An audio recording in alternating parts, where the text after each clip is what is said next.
काल जंतर मंतर दिल्ली येथे जे विद्यार्थ्यांवर लाठीचार्ज झाला त्याच्या निषेधार्थ श्रद्धेनेते बाळासाहेब आंबेडकर वंचित बहुजन आघाडीच्या वतीने महाराष्ट्र बंदची साहेबांनी हाक दिलेली आहे। त्या हाकेला नांदेड जिल्ह्याच्या सर्व पक्षाच्या पदाधिकाऱ्यांनी जिल्हाध्यक्षांनी आम्हाला पाठिंबा दिलेला आहे।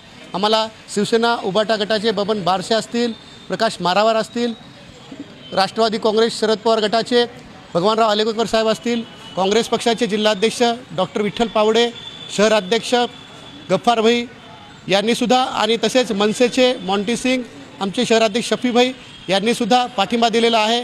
उद्या 23 रोजी आम्ही नांदेड जिल्हा हा शांततेत कडाकडी बंद ठेवणार आहोत। या बंदला सर्व व्यापाऱ्यांनी, सर्व महाविद्यालयांनी, सर्व जनतेने, विद्यार्थ्यांनी, विविध संघटनांनी, विविध कामगारांनी, विविध ॲटो युनियननी आम्हाला पाठिंबा जाहीर करत आहेत। या पाठिंब्यामुळं उद्याचा बंद हा आम्ही संविधानिक मार्गाने काढणार आहोत। शांततेत हा बंद होणार आहे। या बंदमध्ये आपण सर्वांनी सहभागी व्हावा एवढीच मी आपल्याला विनंती करतो। धन्यवाद। जय संविधान।